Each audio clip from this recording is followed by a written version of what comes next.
मैंने सुना है किसी की तारीफ करनी हो तो सबके सामने करनी चाहिए, महफिल में, मंच पर।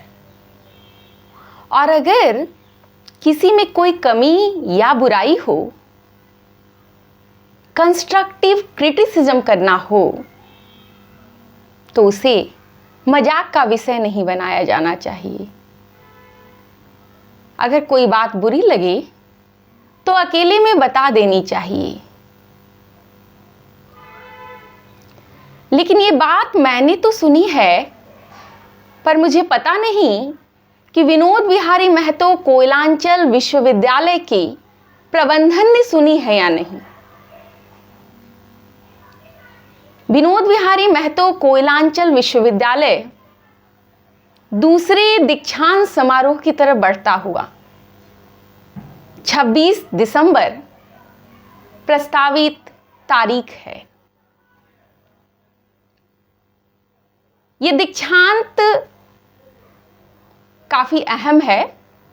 हालांकि इससे पहले की भी बात करूं, या दीक्षांत कोई सा भी रहे, वो अहम ही होता है। दीक्षा का अंत है ये दीक्षांत।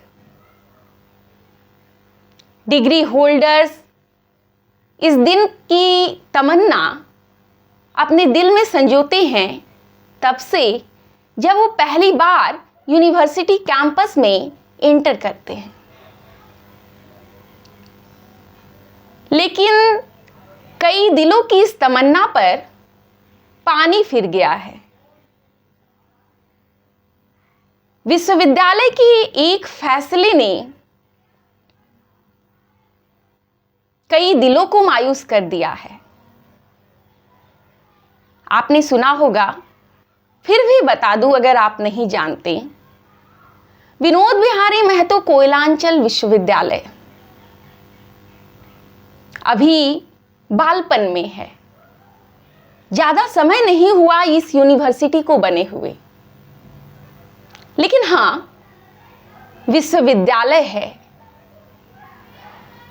यूनिवर्सिटी बनने के बाद 2021 में जुलाई महीने में विश्वविद्यालय ने अपना पहला दीक्षांत समारोह सिम्फर के ऑडिटोरियम में आयोजित किया। कोविड का काल था, प्रक्रियाएं डिजिटली पूरी की गई और स्टूडेंट्स की संख्या भी सीमित रखी गई। मामला सबको समझ आया, और मामला समझ आ गया तो किसी को कोई दिक्कत नहीं हुई। कोविड का वक्त था तो ऐसे फैसले लाजिमी थे। और दूसरी बात ये भी थी कि विश्वविद्यालय को बने हुए महज 3 साल के आसपास हुआ था। विश्वविद्यालय का अपना कैंपस नहीं था, और विश्वविद्यालय का अपना कैंपस था नहीं तो दीक्षांत समारोह कहीं बाहर ही आयोजित करना जरूरत बन गई थी। बात 2025 की कर रही हूं। 2017 से विश्वविद्यालय का सफर शुरू हुआ। 1 साल, 2 साल, 3 साल, कितने साल हुए आप गिनने में माहिर हैं। कोयलांचल का अपना विश्वविद्यालय है। लेकिन आखिर कौन सी मजबूरी रही कि विश्वविद्यालय प्रबंधन ने इस बार भी विश्वविद्यालय कैंपस के अंदर दीक्षांत समारोह को आयोजित करना जरूरी नहीं समझा। अब वो मजबूरियां जो गिनाई जा रही हैं वो भी बताती हूं। विश्वविद्यालय का कहना है कि फंड की कमी है। जो मुझे सुन रहे हैं, मैं यकीन करती हूं आप में से कई ऐसे होंगे जिन्हें इस मामले की ज्यादा जानकारी होगी। हो सकता है आप किसी अन्य विश्वविद्यालय के अंग रहे हों और आपने इन प्रक्रियाओं को देखा समझा हो। कई सवाल उठने शुरू हो गए हैं इस एक बिंदु पर। 2021 के बाद 2025 में जब दीक्षांत आयोजित होने जा रहा है, तो क्या इन 4 सालों की अवधि में विनोद बिहारी महतो कोयलांचल विश्वविद्यालय के पास इतने पैसे भी नहीं इकट्ठा हो पाए कि एक अदद दीक्षांत समारोह विश्वविद्यालय के कैंपस में आयोजित किया जा सके। एक स्टेट यूनिवर्सिटी, मानक कहते हैं, एक्सपेक्टेशंस कहती है कि हर एक सत्र के पूर्ण होने के बाद दीक्षांत समारोह का आयोजन होना चाहिए। हालांकि ये संभव नहीं हो पाता। ऐसा केवल उन यूनिवर्सिटीज में ही हो पाता है जिनमें सिस्टम दुरुस्त हो। लेकिन विश्वविद्यालय में अभी तक सिस्टम में लगता है कि कोरोना का वायरस नहीं निकला है। उस समय तो मजबूरी थी, इस बार भी मजबूरी है, पैसे नहीं हैं। हालांकि विश्वविद्यालय में अनेकों काम होते हैं, राशियां आती हैं, हाँ वो किसी एक पर्टिकुलर काम के लिए आती है, लेकिन फिर भी बड़े दुख की बात है कि झारखंड के एक विश्वविद्यालय के पास इतनी राशि नहीं है कि वो अपने बच्चों के सपनों का दीक्षांत अपने उस कैंपस में करवा पाए जो कोयलांचल की शान है। ये तो पहली मजबूरी मैंने आपको बताई। अफसाने और भी हैं। दीक्षांत का आयोजन होता क्यों है? बहुत से लोग कहते हैं जो बच्चे पढ़ाई करते हैं, इंटरमीडिएट की पढ़ाई के बाद वो कॉलेज जाते हैं, कॉलेज के बाद उन्हें डिग्री मिलती है, ग्रेजुएशन की डिग्री। बहुत जगह इसे ग्रेजुएशन सेरेमनी भी कहा जाता है। हाँ, कुछ बच्चे ऐसे होते हैं जो युवा होने के बाद भी पास ही करना है इसमें यकीन रखते हैं, लेकिन हर व्यक्ति की अपनी मंजिल होती है। हर व्यक्ति प्रकांड पंडित हो जाए ये भी जरूरी नहीं। डिग्री एक जरूरत बन जाती है, अहर्ता बन जाती है, एलिजिबिलिटी क्राइटेरिया बन जाती है। इसलिए डिग्री लेना जरूरी होता है। तो वैसे भी लोग जिनका काम स्किल बेस्ड है वो भी डिग्री लेना जरूरी समझते हैं, और भारत में तो ये होता ही है। तो विनोद बिहारी महतो कोयलांचल विश्वविद्यालय के अंतर्गत आने वाले कॉलेजेस में भी हजारों की संख्या में विद्यार्थी हर साल अपना नामांकन कराते हैं एक डिग्री की चाहत में। और उसके बाद दीक्षांत समारोह का आयोजन एक ऐसे हॉल में, एक ऐसे ऑडिटोरियम में करवाया जाता है जहां उन विद्यार्थियों के सपनों के लिए, उस एक क्षण के लिए जगह कम पड़ जा रही है। धनबाद का टाउन हॉल, जैसे हर सिटी में एक टाउन हॉल होता है आमतौर पर, धनबाद के पास भी अपना टाउन हॉल है। लेकिन टाउन हॉल की अपनी लिमिटेशंस होती हैं। सीटें सीमित, लिमिटेड सीट्स। 4-5 सत्र के विद्यार्थियों के लिए एक दीक्षांत समारोह का आयोजन किया जा रहा है और हॉल में 200, 300, 400, 500 लोगों की बैठने की जगह हो। कैसी मजबूरी है ये? उन विद्यार्थियों के सपनों का क्या?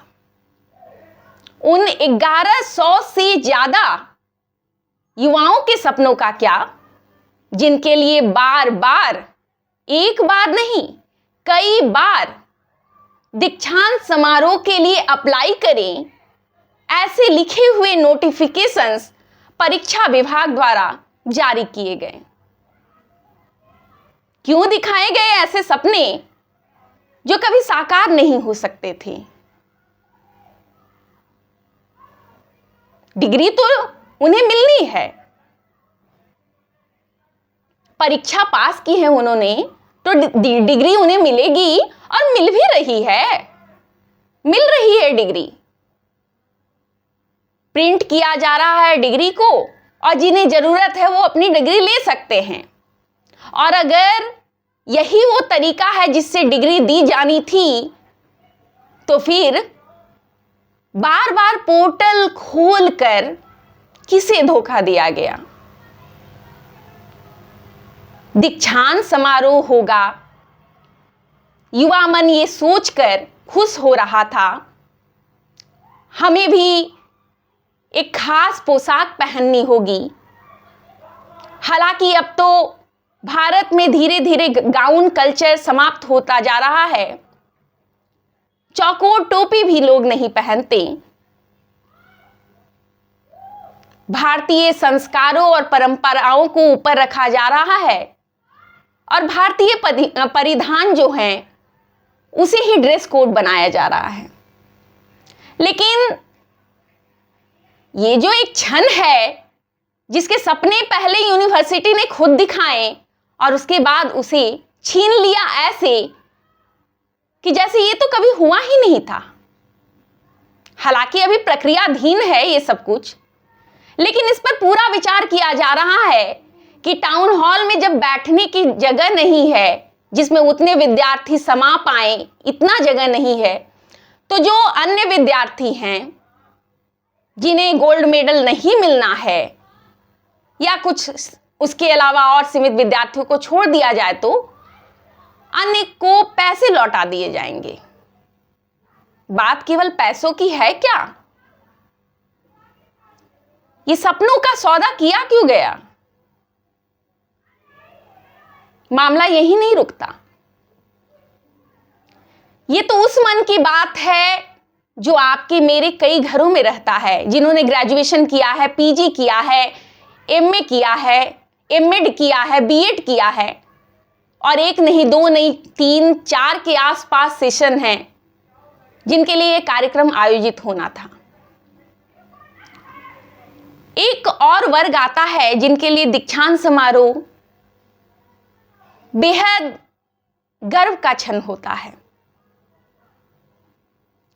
डिग्री में बेस्ट ग्रेजुएट की बात करूं और पीजी में गोल्ड मेडलिस्ट की बात करूं, मतलब यूनिवर्सिटी में जो टॉप करने वाले स्टूडेंट्स होते हैं उनकी बात करूं।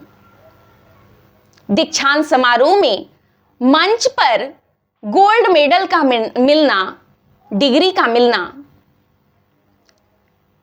किसी खूबसूरत सपने के सच होने जैसा होता है। ये पल जीवन में भले किसी ने एक बार जिया हो, महसूस किया हो, वो भूल नहीं सकता। वो गौरव का पल होता है, न केवल उस विद्यार्थी के लिए बल्कि उसके प्रोफेसर्स के लिए। ये क्षण उसे जीवन में आगे और अच्छा करने के लिए प्रेरित करता है। और इस क्षण के गवाह मौजूदा हालात में बनेंगी टाउन हॉल की दीवारें, क्योंकि जब विद्यार्थियों को गोल्ड मेडल और उनकी डिग्री प्रदान की जाएगी, मंच पर झारखंड के महामहिम राज्यपाल श्रीमान संतोष कुमार गंगवार जी बतौर मुख्य अतिथि होंगे। उस समय तालियां बजाने के लिए केवल उनके बैच के और आगे पीछे के 1-2 बैच के टॉपर्स ही होंगे। बधाई देगा कौन? आपस में जो कुछ 1-2 जैसे होली खेलते हैं ना घर में गुलाल लगाकर, उसी तरीके से एक टॉपर दूसरे टॉपर को बधाई दे देगा। लेकिन सबसे बड़ी बात होती है जब मंच पर किसी को सम्मानित किया जाता है, तो ये उसके और उसके परिवार के लिए तो गौरव का पल होता ही है, बहुत सारे लोगों के लिए प्रेरणा का पल होता है। मोटिवेशन के बाजार में जब पूरा जहां दौड़ रहा है, हर तरफ मोटिवेशन की ही मांग है, पढ़ाई में मन ना लगे तो मोटिवेशन चाहिए, काम में मन ना लगे तो मोटिवेशन चाहिए, अच्छी लाइफ जीनी है तो मोटिवेशन चाहिए। और जब हर जगह मोटिवेशन चाहिए तो ये जो पल जो मंच पर साकार होने वाला है उसे देखकर मोटिवेट होने के लिए दर्शक क्यों नहीं है? वो तमाम विद्यार्थी जिन्होंने बस अपना नामांकन विश्वविद्यालय के किसी कॉलेज में कराया है या विश्वविद्यालय में कराया है, क्या इस दीक्षांत में शरीक होना, सम्मिलित होना और एक नए सपने को बुनने का अधिकार उनका नहीं है? जब कोई किसी टॉपर को देखता है, उसे गोल्ड मेडल लेते हुए देखता है मंच पर, राज्यपाल, राष्ट्रपति या किसी और माननीय या गणमान्य व्यक्ति के साथ खड़े देखता है, तो ये उस व्यक्ति के मन में एक चिंगारी की तरह होता है, जहां से नए सपनों की शुरुआत होती है। उसे प्रेरणा मिलती है कि जब वो कर सकता है तो मैं क्यों नहीं। विनोद बिहारी महतो विश्वविद्यालय ने, माफ कीजिएगा, विनोद बिहारी महतो विश्वविद्यालय ने ये एक हक विद्यार्थियों से छीन लिया है। विनोद बिहारी महतो जी, जिनके नाम पर यह विश्वविद्यालय है, पढ़ो और लड़ो का नारा दिया उन्होंने, और दोनों ही चीजें चल भी रही हैं झारखंड में। लेकिन बच्चों को आगे भी अगर प्रेरित करना है, केवल पढ़ने के लिए ही नहीं, अच्छा करने के लिए, राज्य हित में और राष्ट्र हित में, साथ ही साथ इंडिविजुअली अपने किरदार में अगर निखार लाना है, तो ऐसे पल हर एक विद्यार्थी का हक है। और फंड के अभाव में, क्योंकि राज्यपाल अगर आते हैं तो राज्यपाल के कार्यक्रमों में जो पंडाल होता है वो विशेष तौर पर बनाया जाता है, उसमें जर्मन हैंगर्स इस्तेमाल किए जाते हैं, जो कि पूरा इवेंट जो होता है थोड़ा कॉस्टली हो जाता है, ये समझा जा सकता है। लेकिन ये बात तो समझ से परे है कि पिछले 4-5 सालों में यूनिवर्सिटी के पास इतने पैसे नहीं जमा हो पाए कि हर साल नहीं तो ना सही, कम से कम 5 साल में एक बार ही राज्यपाल को अपने कैंपस में बुलाया जा सके और एक दीक्षांत करवाया जा सके। सम्मान सबके सामने हो तो किरदार का सम्मान होता है और लोगों को प्रेरणा मिलती है। लेकिन ये चीज जो है, ये बात विश्वविद्यालय प्रबंधन की समझ में या तो नहीं आ रहा है या वो समझना नहीं चाहते।